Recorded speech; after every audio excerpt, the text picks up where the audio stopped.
Good morning, Aries. How are you? Today is Sunday, August 6th, and this is a do-over of the reading from yesterday, which I tried something new with the tripod, and it ended up creating a ton of noise, and it's near impossible to listen to the message, which is funny because the message of yesterday was about perseverance. And you really had to want to hear the message of the video to sit through it. So I've made it unlisted. It exists. I will put the link to the unlisted video down in the comments. I am aware that the audio is bad, so you don't need to tell me on that one. Feel free to watch it or don't watch it as you prefer. But no, please do save me the passive aggressive comments if you decide to listen to it. That said, let's start over with the energy for the week and see what the cards give me today. Obviously, yesterday's message was only for a select group of people. So the overall energy for the Aries watching this video for the week of August 6th. Overall energy. Okay. All right. Gateway.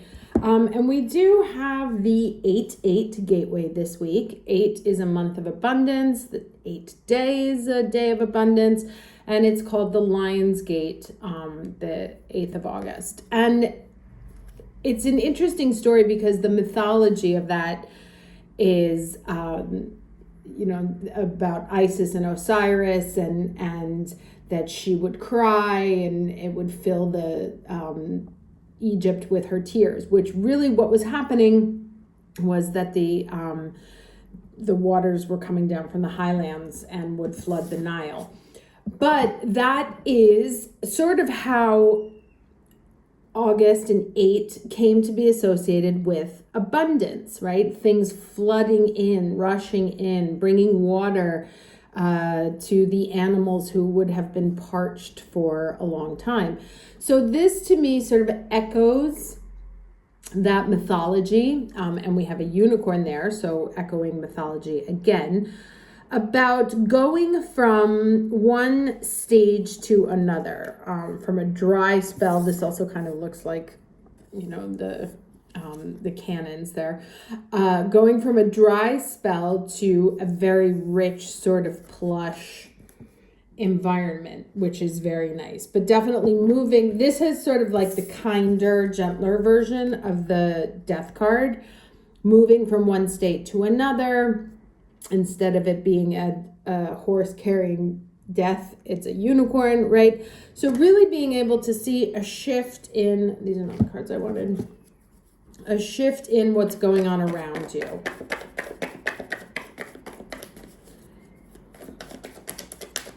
Crossing through an energetic portal. All right, let's get the challenge energy. And it's funny because this entire summer, doors have plagued me. Right? I've had to fix 2 doors in my building here. And so the idea of walking through a portal, walking through a door, doors of perception, whatever, is kind of an overriding theme for the summer. Well, let's get the challenge energy for the week of August 6th.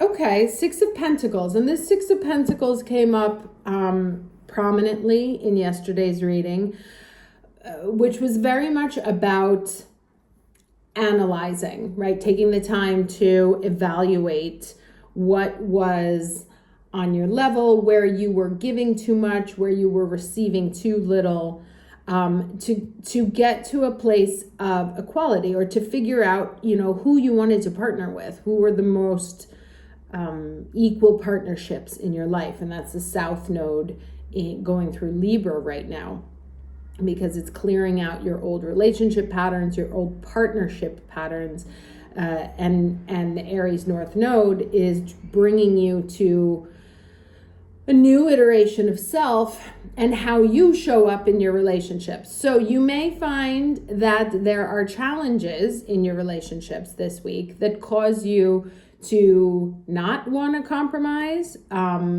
or encourage you to compromise. The idea is that you are faced with the requests and demands of another, and how you resolve it is kind of where the newness comes in. You know, this may be the opportunity for you to shift some of your relationship patterns, habits, or how you interact with others. You know, dealing with conflict is something that no one teaches us when we're little, but one of the most important lessons we could learn, because we run into conflict every single day, and just telling people to go, you know, fuck themselves isn't really the best solution. Sometimes it's necessary, but sometimes there are other ways to negotiate.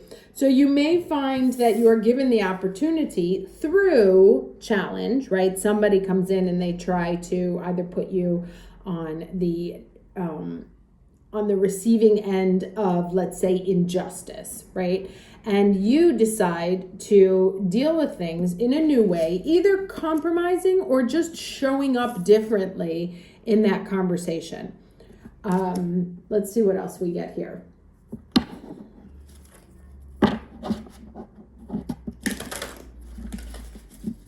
You know, it's also about choosing the people you want around you. And where have you been compromising to keep someone close? Or where have you been, you know, not willing to compromise for the other? So overall lesson for the week of August 6th, please. This is 6.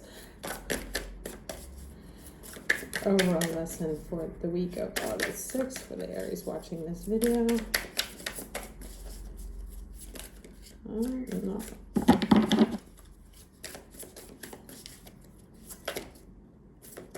Okay.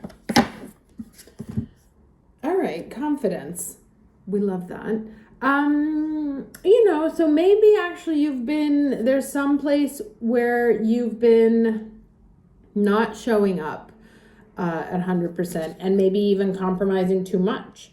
You know, maybe you've been putting yourself and your needs at the back burner, at the cost of your self-worth, at the cost of your self-confidence. I remember, and I think I told this story a while ago for people who've been listening to me for a while, but when I was going through a divorce with my ex-husband many, many years ago, one of the things my therapist said to me, which was surprising, when I told him that I had finally decided to take the move and to leave. And he said, well, I'm glad you finally decided to stand up for yourself, right? Because I had been putting my needs on the back burner, had been over-compromising for the sake of peace, and it was whittling me into nothing. I had become very weak, had lost a sense of self-worth and self-value. And I'm a triple Aries. So as a kid, I was very, very much like this, but my marriage didn't make me feel like this at all. And so when I chose to step away from that person, it took me a very long time, but I built this back, right, to a place where I was comfortable with it again.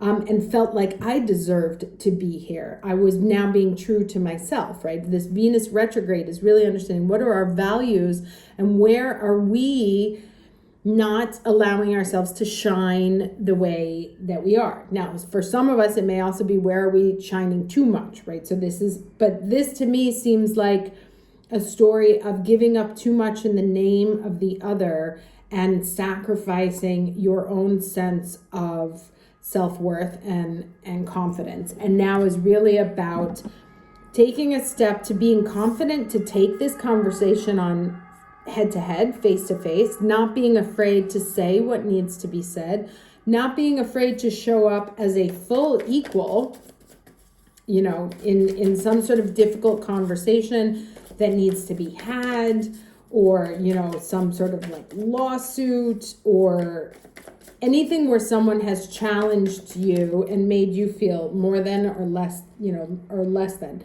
So we have the Hangman, Queen of Wands. Let's see what else. And this kind of echoes that, right? Like, don't know what to do. This is in between worlds also. And then the point is to show up with this confidence, to radiate this confidence here. So if you've been like, if you have a situation of, I don't know how to deal with this, what's the best way for me to deal with this? What should I do?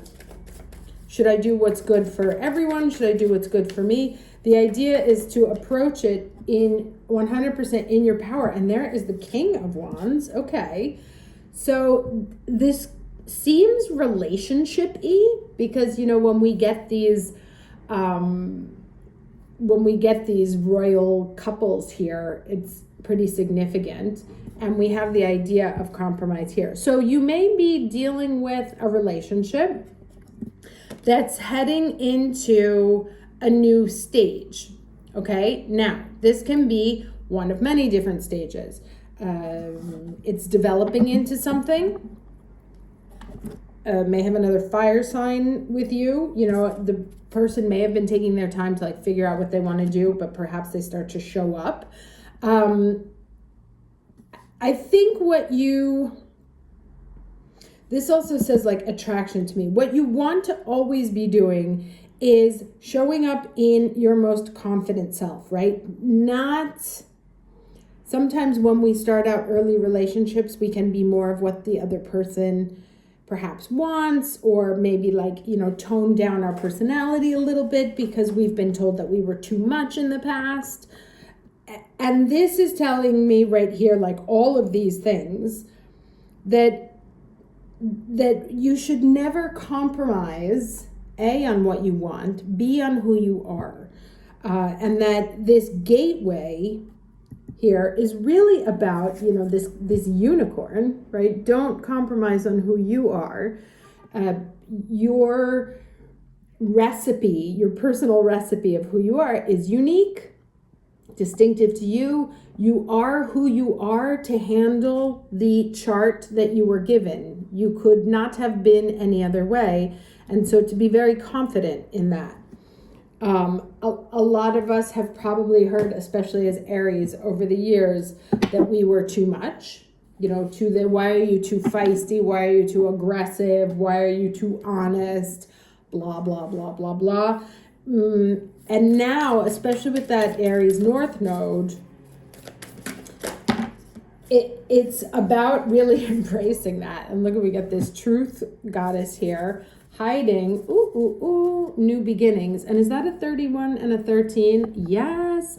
So things really being flipped on their head, right? Because we remember this gateway going through 31 to 31 flipped on their head. Interesting. So there may be, there's lots of things. Like I said, I actually want to clarify this a second before I end here. Because I don't like to do relationship things. So let me see if I can get some more information about this King and Queen. Tell me more about the King and Queen. Why are they here? What's the point of the King and Queen? All right. Okay. So it's relationship-y.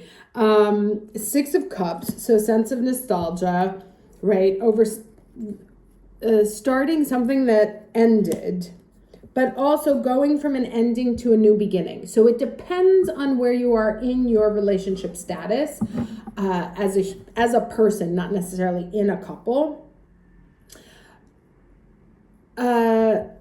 Closing out and moving on, right? Could also be starting something that ended, starting over. This is definitely a gateway, right? Moving from a sense of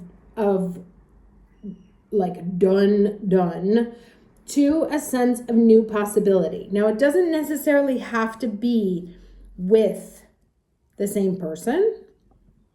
Each one of your stories and where you are at is different. This can also just be renewed energy, right? But there's definitely a partnership here, a divine partnership that may have lost its luster and now you can bring it back. You may have ended a situation and now you are moving into dating again, right? But this is the other thing that as you contemplate who and how, right? The reminder is to pick people who match where you are at, who recognize your value. And this has come up several times in the last few weeks. I think I showed it last time that I put like the queen with a page.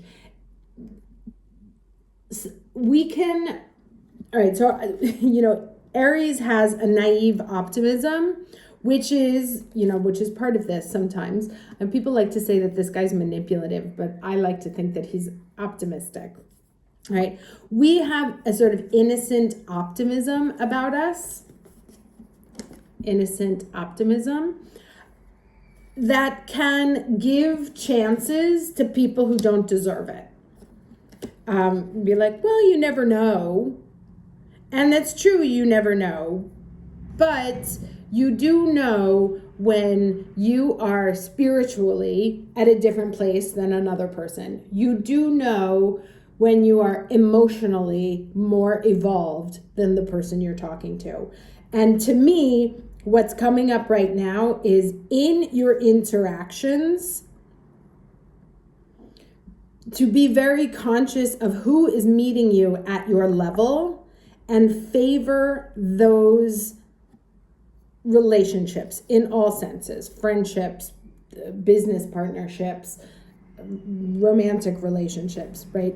Those are the ones you want to feed and build and strengthen and take forward, because those are the ones that are reflecting who you are. And to be very conscious of when you are finding yourself in a position to have to compromise who you are, what you want, how you want to show up in the world for someone else, right? And then to not feed that kind of relationship, because sometimes obviously at work we don't get to choose who the people we're working with, but we don't have to have like expectations from people who can't match our energy. We don't have to expect, turn them into our best friend and be like, oh my God, but why? I have a friend of mine, I don't know why this came up, but a friend of mine used to only date married people, right? And then would be like, nobody loves me. And I was always like, well, if you pick someone who is not available, you are doing that on purpose because you're the one who doesn't want it to happen, right? So be like blending some of the information from yesterday in, which was about making sure you're setting the stage for the future with the proper steps, right? If you want to be in a relationship, don't date married people. If you want to work in finance, don't take a job in advertising, right? Like be straight, be very clear about who goes with who, about what matches you, and not like, oh, well, maybe this could eventually evolve into blah, blah, blah, blah, blah. Like keep it simple and keep it direct, especially right now. Now, this truth card here, just want to read, we know this new beginnings because we read it before. There's great power in telling the truth and allowing it to lead to the higher ground. It's only when, and here's exactly what I was saying, it's only when we refuse to see the reality of a situation that we lose our power to co-create for the highest good, right? Oh, I really want a relationship, but I'm only going to date married men. Well, then, no, actually, you don't. But be honest with that. Like, nobody's going to be mad like, oh, you don't want a relationship. But don't expect things to happen where they can't happen, right? What is the reality of the situation? The Egyptian goddess Mat comes to remind you that that if you are willing to do a fearless self-inventory and live authentically with rigorous honesty, it will lead you to great success in all areas of your life. Being completely transparent with others, although it might at first feel too vulnerable is exactly what you need to do now. When you do this, you will be flooded, and remember I mentioned that word at the beginning, flooded with the power to claim and experience a new freedom and a new happiness that will pour over your life like a wild sweet honey. Your life is exactly where it needs to be. This is a wonderful time of empowered choice making. You are doing all the right things if you follow the invitation of Matt to live fearlessly in truth. As the arbiter of balance and divine order, balance, right? She reminds you of the great value of this way of being. Okay, amazing. Love this message. So yeah, be like, first and foremost, be super honest with yourself, who you are, what your values are, what you want, and then be super honest about what the other person or entity is bringing to the table. And if it doesn't match, have the courage and the confidence to let it go, to let it die so that it can make room for something new. Because as my other therapist told me, as long as you have a car parked in the garage, no other cars can park there. So whatever you're continuing to say yes to is blocking anything new from coming in. So first you have to clear out what you don't want in order to make space for what you do want. And be honest about who you, like, all the pieces in that equation. And then then greatness comes, right? Then you get exactly what you're looking for when you stop accepting what you're not looking for, right? Okay. Hope this was helpful. Hope the audio is better. I'll check it before I post it. Wishing you a lovely week. See you next time. Take care.